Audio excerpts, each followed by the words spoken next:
players of the week. On defense, Jonathan Cooper, Devon Hamilton, Draymond Jones, Pete Werner, and Jordan Fuller. And the player of the game was Chuck Borland.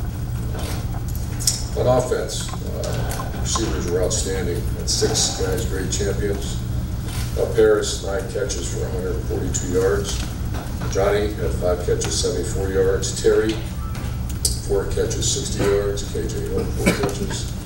Then Victor just keep coming on, had just a great catch. And Austin Mack had 5 catches, 50 yards. Tight ends both graded champion, Rashad Berry and Luke Farrell. And player of the game was our quarterback, a really good day, 502 total yards, Dwayne Haskins. Special teams, we did decide it just wasn't 2 punts. They fair caught every kickoff we had. Kickoff return was non-factor, so we went without a special team, not because they didn't beat me, but did not give good effort just to do it. So comments about the game coming up. Best thing about 6-0, a chance to go 7-0 against a team that has a top 20 defense. They're young on offense, and it's just great to be back home. And I'll answer your questions. Front row middle, Dave. Urban, halfway through the regular season, how do you feel about your offensive line? What do you like about the offensive line? What needs to improve with the offensive line? Well, we had 5 champions for several weeks in a row. This week we didn't play particularly well, so we got to get back to. I think protection are very good. We got to get back to word balance and saying that, and work again this week at that. Brandon Bowe, we haven't asked you about him in a while. He's close. He is close. Okay, yeah. So there's a chance he could come back relatively. There's a chance, yeah. Front row left, Bill. Urban, if you guys are trying to get some more things going in the run game, has there been any consideration to playing tape in short yardage or in the red zone just to bring that element back to the offense? There has been.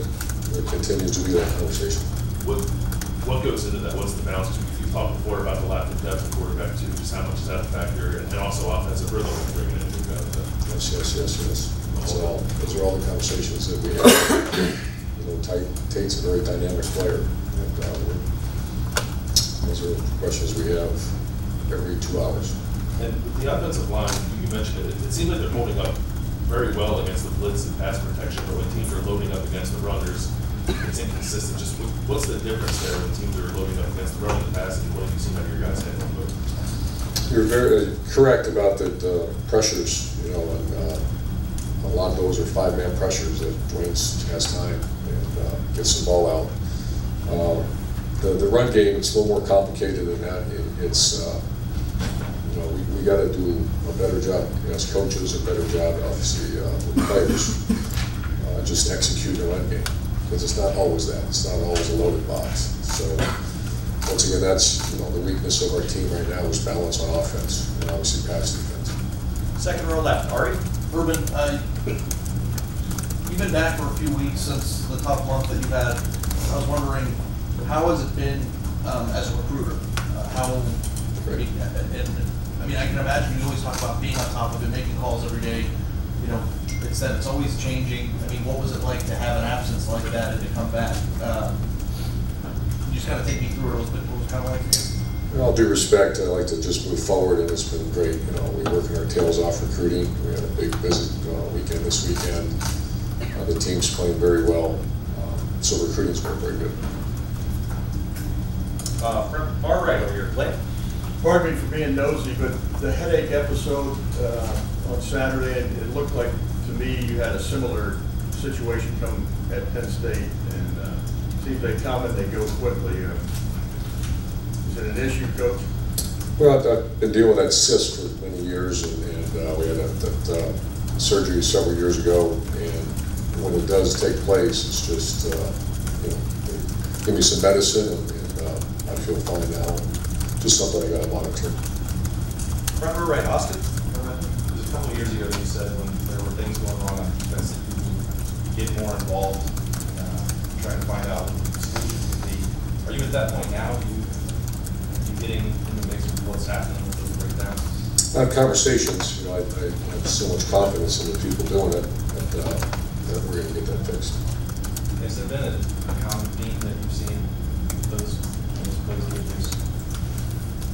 Yeah, there is. And I don't want to get into too much detail other than it's a variety of things, but getting to second level, once someone gets a second level, getting them on the ground, and then some coverage issues we've had. Those guys, the starters that left the game on Saturday, Cooper and Harrison, do you have any idea? Much better today, we'll know more probably later today or tomorrow, but much better. Third row left, Dan. Urban being 6 games into the regular season now, kind of at the halfway point, what's kind of impressed you most about this team so far, and what do you see as areas that maybe haven't quite lived up to your Well, we've overcome some significant injuries. Most notable was Nick Bosa. And we're still finding ways to win games. And just really good people on this team. We go out to practice, and guys want to get better. So it's a good group to coach, good people, and guys work really hard. Front row right, Bill. Yeah, just a question about the defense. I mean, we are 6 games into it. At this point in the season, I'm sure you would like to be further along in terms of fixing those problems. Do you think that they are kind of systemic? And when you look at it, you think, okay, this is just one guy out of place. Do you think there's something serious going on here? Well, you look at the last half of the game, they held them to 100 yards.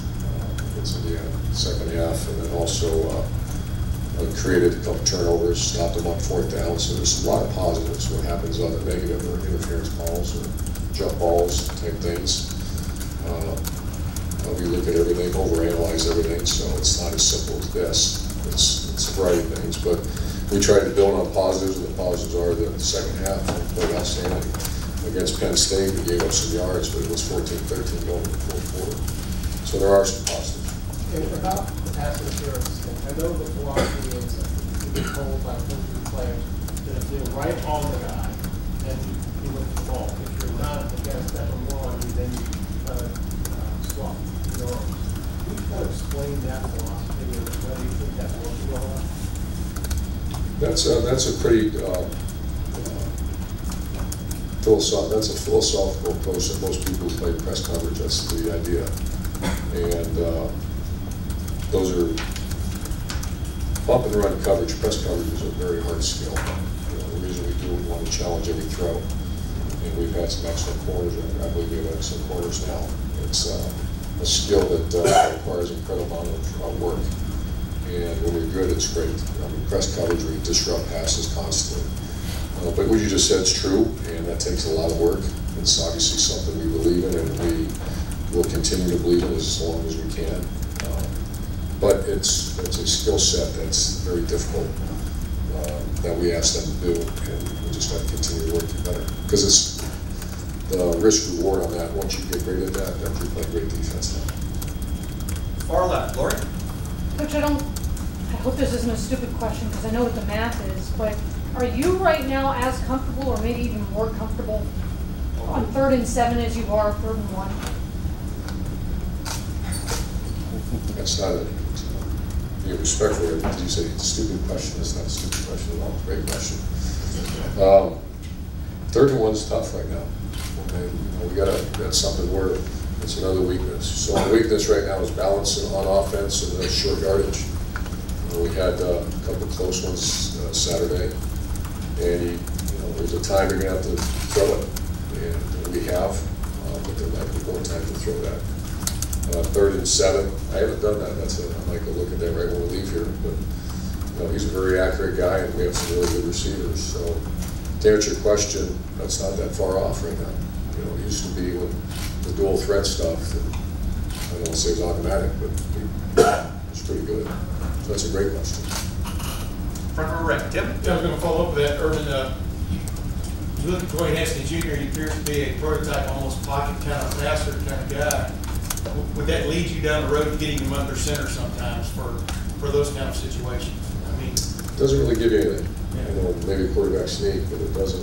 Whether you're a shotgun, you're still they don't change their defense. Yeah. The whole idea being is that when you take that quarterback position and it's a handoff player, they can plus you by 2. Does that make sense in those situations? Yeah. And that's what's happening right now. And with that kind of player, which we've had before, is that the answer is you have to throw it a little bit more often on those short yardage situations. And I think we had one last week where we were short yardage and we threw a wild cut and got the first down. So we just got to be willing to do that. No, that's the thing, yeah. Minnesota, they started out pretty good. Very good. Yeah. Top Last 2 20 weeks. defense. Yeah, last 2 weeks, though, they've had a tough time defensively, it looks like, but what just stands out? Their defense is outstanding.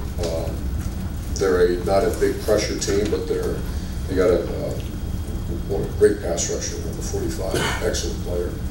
And they had a tough injury to one of the best players in the conference. But their defense is outstanding. And they've got that freshman quarterback, if you've been able to watch video yet of him, it's, and last thing, have you contemplated having whatever you want to call it, another procedure with your cyst, or can you get by now with what you're doing? Get by with what we're doing. And final set of questions from her right, Austin. You talked so much about the wide receivers and the level they're playing at. How was their position coach there, the new one, Ryan Hartline, handled that job? He's been great. He's learning on the run still, doing some great things though. And the one thing about our job, it's very evaluation friendly. They're playing very well. You don't have to make a decision right now, I guess, but has it done enough to have that interim tag taken off and it could be a full time? Oh, we sure could.